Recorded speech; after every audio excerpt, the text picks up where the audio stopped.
Hello there and welcome to another live chapter reading for Itsy Bitsy Book Bits. Today I shall be reading from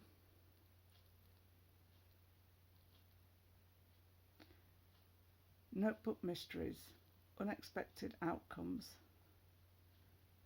by Kimberley Mullins.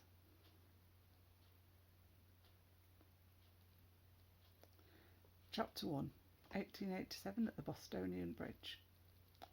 Emma woke suddenly, feeling like she was falling. She reached out for Jeremy, and then everything went black. What's on me, she thought, shifting her legs, trying to shift the weight off of her. She forced an eye open. Where am I? Think. Jeremy, panicking, she sat up quickly and immediately regretted that decision. Boom, boom sounded within her head. She put her hands up to brace it and wait for the nausea to pass. When the pain fully subsided, she realised her hands were wet. Slowly she brought them down and held them in front of her. Blood?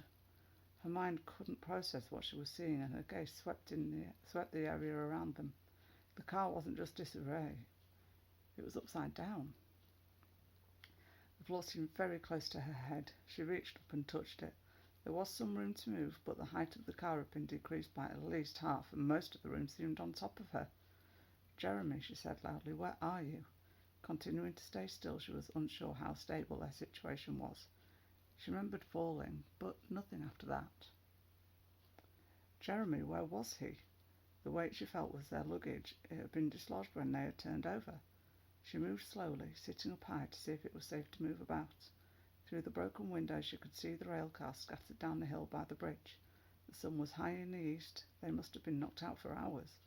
It had been early morning and still dark when they crashed. The car stayed still as she tentatively moved. They appeared to be stable, but she would have to get more data before confirming that fact. She moved the debris off her body to determine if she was okay. I'm good, she thought, moving her arms and legs, except for the eye and the head. She started to remove the rest of the luggage and found Jeremy. Dear one, wake up, she said as she stroked his face. He stirred and slowly opened one eye. The other was black. Emma, he said slowly, trying to orient himself. Jeremy, are you okay? He moved his right arm and grimaced. Ouch, I don't know, I think it's strained. Are you sure it isn't broken, she asked.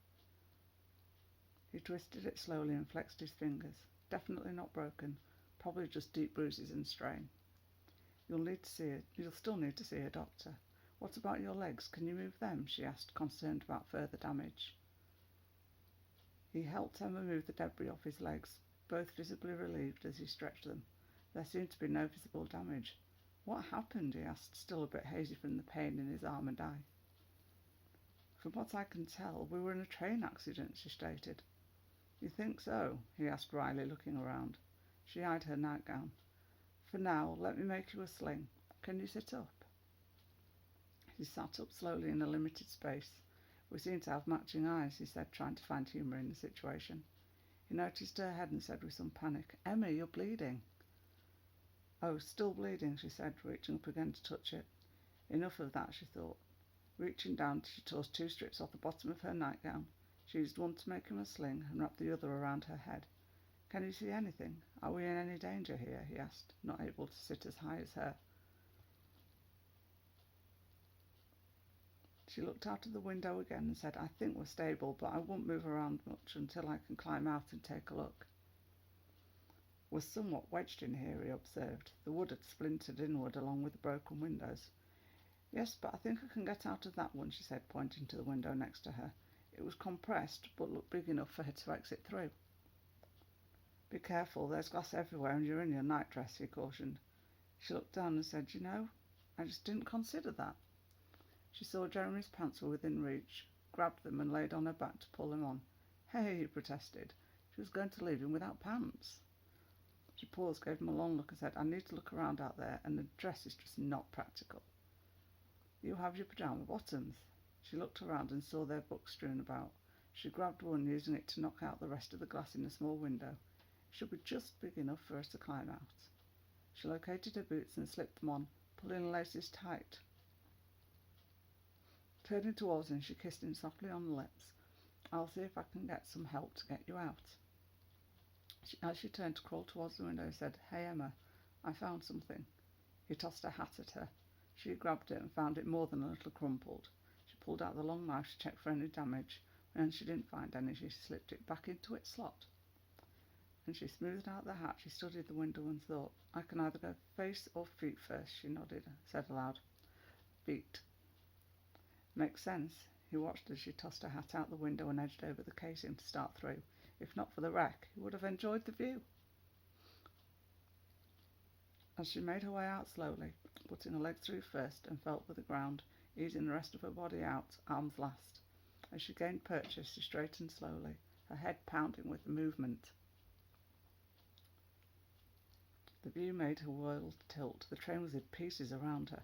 She stumbled and almost fell before she stabilised herself against the car. Are you okay, Emma? Should you sit down? Jeremy asked, suddenly concerned she might have a more serious injury than they first thought. No, I'm okay. I just lost my balance for a moment, she said, taking a deep breath as she took in the massive destruction. She walked further away from the car and looked up toward the bridge. The engine coal cars were upright and still on rails. Other cars were scattered down the incline.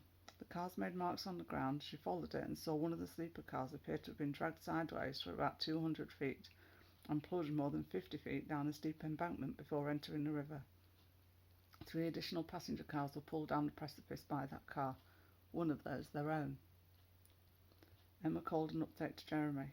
For an emplacement of the sun, I'd say we were out for a long while. Why is that an issue? He called back. She walked back to the car, her face strange. The timing is important because it looks like we went off a bridge. The engine is still on the tracks, and we were pulled by the last cars. That last car has been in the water for a few hours. Can you get to them? Asked Jeremy, concerned. He tried to sit up higher. She shook her head and said regretfully, I don't think so. The embankment's very steep and the car fell to its side as it went in. It appears to be fully submerged and the river looks like it has a strong current. I'm going to look around and see if I can determine anything. Slowly making her way down, she had to be sure that she stayed on even ground. As she got further from her car, she noticed a group of men down by the water. She paused when she realised they were trying to get close enough to see if anyone could be saved. They were lined up, interlocking their arms, forming a human chain. The water proved strong, and she watched them struggling to stay upright. They persevered and reached the submerged car. The first man got to the window. He looked back at the group supporting him and shook his head. She could tell from where he was that the news was bad. Those poor people, she thought, wiping her eyes. She pulled herself together and made her way up the hill to the suspended car. It was better supported than she thought, and it also appeared to have people in it. Hearing crying, she called to them, Try not to move, you appear to be safe, I'll go for help. There's nothing I can do here. We need strong men to help these people from their cars, and we also need medical help. There's nothing I can do here. So she glanced around and noticed a ragtag bunch of other survivors had made it out. Most wore their night clothes, 3 men and 2 women. They appeared to have cuts and bruises, but no broken bones. They were discussing what to do next when she walked up. Emma listened for a moment, saying, Hello, I'm glad you're okay. You too, one of the men answered. He nodded to the group around him, who were talking about how to get people out of the rest of the cars. A woman in the group spoke up. We can start by finding out who's mobile and can get out through the windows. Introductions were not necessary. As long as it's safe, cautioned Emma. I told people in the suspended car to stay as still as possible. I wouldn't try to move them until we can get some additional supports to stabilise it. I agree, there are other cars we can work on first, the same man answered. I think I can go for help. I know the town is about 2 miles that way, she said, pointing to the east. We need medical help and equipment to get people out. They agreed. One of the other men asked, Do you need someone to go with you? No, I'll make good time on my own. Okay, well, we'll continue to work on getting people out. She nodded and hurriedly returned to Jeremy's car. How is it? He asked, leaning towards her through the window. Not great, Jeremy. You mentioned last night that we were about 2 miles outside of town. I have to go there to get help. He grimaced when he tried to shrug his shoulders. I think you're right. Stay with the rails and be careful. Are you dizzy at all? She tentatively touched her head and she replied, I have a headache, but no dizziness. Okay, then on your way, he said lightly, but concern darkened his eyes. Throwing him a kiss, she turned to make her way slowly around the wreckage. Several more people had climbed out of the cars and sat looking dazed. She directed them to the group she'd conferred with earlier and told them she was going for help. Making her way up the hill to where the engine sat, she decided to check on the engineers, hoping they'd survived. With that hope in mind, she grabbed the side rails and pulled herself into the engine room. What she saw caused her to grow dizzy again. Shaking herself out of it, she tried not to let emotion take her over. The impact had driven both men into the front of the train. Neither had survived. She shook her head regretfully and turned around to climb back down before she started around the rail towards town. She gave the wreckage one last long look, trying to commit the placement of the cars to memory. I hope you enjoyed this chapter reading and that you'll go check out the book. Thanks very much for watching. Bye bye.